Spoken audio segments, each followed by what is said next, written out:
Hi, everybody. Dennis Allen with the Disciple Dilemma. Some of you are going to be very interested. Some of you are going to be very frustrated with our guest today because, as they say sometimes in literature, he is a bull who brings his own china shop with him. I think that was Boswell talking about Johnson.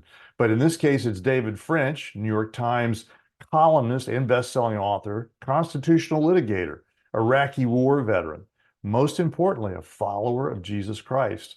David and his family have been under attack by people at Christian school, in church, in the public sphere, not for the ideas. These are threats against the family. That's not how disciples live. I want you to hear these several parts of these interviews today, and I hope that you'll take away the idea that in David French is someone who wants to talk about ideas, as Christians should be willing to reason together instead of sniping from the sidelines and being unwilling to actually have the conversation face to face. We're having that conversation face to face. I like this guy. Don't buy everything that he's into. He won't buy everything I'm into, but he's a follower. He's a disciple, and he's helping us break the disciple dilemma. Here we go.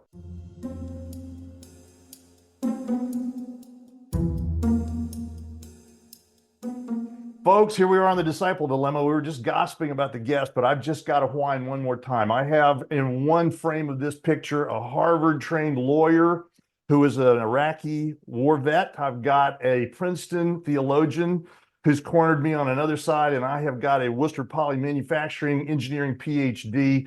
So I'm totally outgunned, but my role is to be the Luddite today. David French, welcome to the disciple dilemma. Well, thanks for having me. And I suddenly feel undereducated when you went through everyone else's credentials. David, none of us have been asked to run for president other than Oh, you. gosh. That's right. I will tell you that that is not all it's cracked up to be. That is a lot less fun than you might think.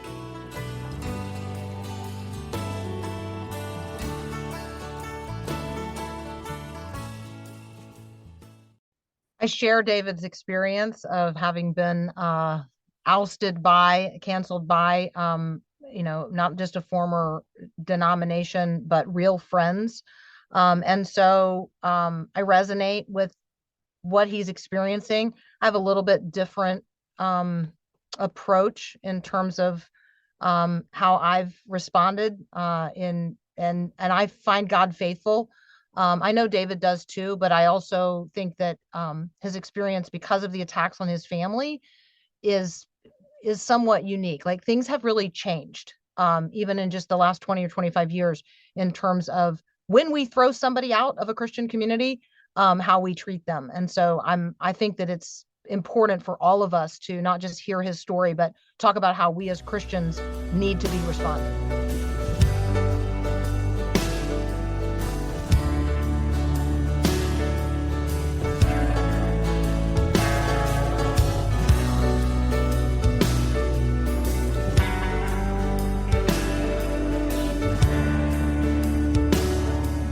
I knew there might be some people. We might have some interesting conversations and some debates, over a meal, whatever. But I did not think it would sort of fundamentally alter my relationship with my own church. How wrong was I? And it was in an interesting way. And very, very disturbing. So I would put it like this. There was a segment of very close friends and pastors who were very supportive of me, even and Nancy and my family, even if we disagreed. They're very supportive, loving, supportive, close friends, loving, supportive. Some of them voted for Trump. Some of them didn't. Most of my family voted for Trump. Most of my friends voted for Trump, and we all love each other. And that worked out exactly the way that I thought it would. We love each other. Our Christianity was A, B, C, D, E, and F. Our love of SEC football was G, politics was down the list. And so we could easily tolerate political disagreements across a lot of love and respect. And then there was a large group of people who didn't care one way or the other. They're not engaged. But then there was a third group of people who were very, very, very, very angry. And they began to lash out at us in ways that, even though pastors tried to protect us from it, and sometimes even disciplined. One person in our church was even disciplined because he confronted me over not supporting Trump at communion. Then But we began to have a cascade of really horrible incidents at church or at the Christian school where my kids went, and including gross racism. So, for example, my youngest daughter is adopted from Ethiopia, and we had a church tell my wife, why couldn't you adopt from, a teacher told my son, what'd you get your sister for? A loaf of bread? Because we know that's all that it takes to get folks, she's adopted from Ethiopia. Horrible. Classmates saying to our daughter, slavery was good because I'm glad it's over, but slavery is what allowed you people to learn how to live in America. Like things like this, combined with purely political stuff, such as an elder angrily confronting us over not supporting Trump. And when my wife pushed back, he turns to me and says, you need to get your wife in line. People standing up. When I would walk into a room, there was a family that stood up and turned their backs to us rather than look at us. When I was out of town, it was weirdly only men would, multiple occasions, would come up to my wife and confront her about my writing. Sometimes quoting Doug Wilson, from the Cross Politic crew, which, by the way, I was on a Cross Politic podcast once. That didn't go well.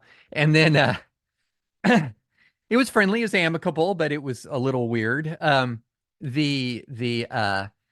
so what began to happen was that our church just was not hospitable for us anymore. It wasn't that the pastors turned against us. The pastors were great. I love each of my PCA pastors. I have love and respect for. It wasn't that our close friends turned on us.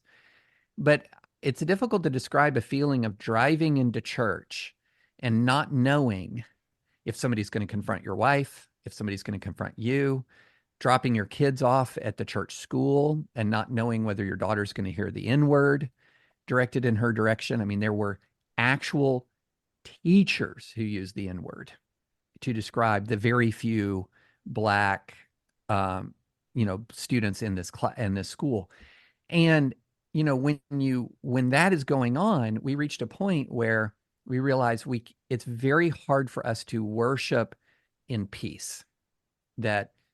And we talked about some of the larger harassment. I haven't even touched that. Like ever since I came out against Trump, we've been suffering from periodic death threats, cyber harassment, bomb threats.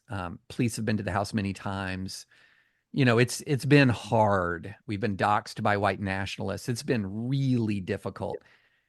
And so we needed church as a refuge more than even normal, and church wasn't. We were driving to church nervous if somebody was going to confront us.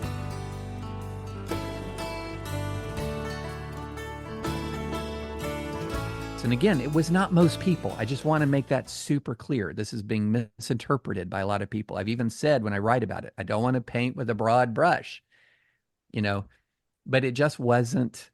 We couldn't feel like we could worship or receive communion in peace any longer. And so we left and went to a different church, a wonderful multi-ethnic evangelical church in Nashville that's just marvelous. And we're still close with our pastor from our former church. We love our pastor at our current church. But it was a very painful, hard decision. And one that I did not write about and say, I'm leaving the PCA. I didn't torch the PCA. We just went to a different church. And so that's sort of a background of what happened. And this is very much related to, there are a lot of people who see their partisan politics as an absolute natural extension of their Christianity. So that if you disagree with them on partisan politics, they receive it as if you're departing from the faith, because they have so closely tied their political positions on any number of issues to their faith identity. And so even though I could just agree with all the creeds and the Westminster Confession, I should add, I do not like the drive-bys against Catholics and the Westminster Confession. But Amen. on other points, largely the Westminster Confession, I think, is really solid. But you could agree on the creeds, the confessions, etc. But if you didn't agree on how the state would deploy its power, then they were calling your faith into question. And that was new for me. I had not ever experienced that, ever. And it created a real, and again, not a majority, but it created a persistent experience that made it difficult to go to church and feel like we could worship in peace.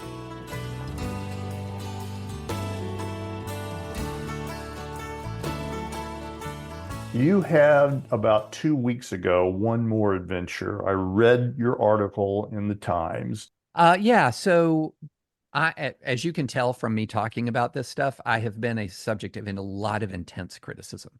But not just on the left, I mean, the right, by the way. The left, when I was hired by the New York Times, there were public statements denouncing me. There were open letters denouncing me. I think at 2 universities recently that I've gone to go speak, there's been an effort to either boycott my speech or have it canceled because of my beliefs about sexual morality, my traditional Christian beliefs about sexual morality, that sex is reserved for marriage between a man and a woman in a covenant lifelong marriage. And so there's a lot of people on the left who really don't like that. And they also really don't like that I'm pro-life, that I wanted Roe overturned and that I supported the Dobbs decision. And I've written about that very publicly. There's a lot of people on the left who really don't like my position on some aspects of trans issues. So for example, I wrote against biological male participation in female sports in the Times, and a lot of people got angry about that. So I have been in the crosshairs from the left and the right. And so before the PCA General Assembly, which is a gathering of PCA elders, leaders, one of my friends who's still in the PCA, close friend, dear friend, reached out and said, hey, would you participate in a discussion about how to deal with our polarized times? And part of the reason why I was asked is because I have, in fact, received a lot of criticism from the left and the right. People have tried to get me fired from the left and the right. People have threatened me from the left and the right. I mean, I could go. And so part of the goal is, and it made a lot of sense in my mind, because who do you want to hear from about dealing with polarized times? Is it somebody that just gets along with everybody? Or is it somebody who's really confronted a lot of problems related to our polarization? And so I said yes, but I said 2 things. You know I'm not in the PCA anymore. So that was, and you also know that a lot of people don't like me, including in the PCA. And that was, internally, that was fine. We understand that. We know that. And then the announcement came that I was going to be on the panel, and the backlash came that I completely expected, totally not surprising at all. Nothing about it was surprising or frankly interesting to me. I've been through it 100 times before.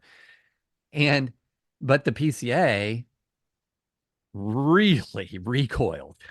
And about 5 or 6 days later, they canceled the whole panel. And then one of the PCA officials put out a statement like throwing me under the bus. Had I known about what I've written or how it's been interpreted, the clear implication was he never would have put me on the panel. And I was thinking, you've actually been on Zooms where I've talked. And what do you mean, had you known what I've written? I don't write like on a private listserv. I write in the New York Times. I've written in the Atlantic and the Dispatch, and it's very public.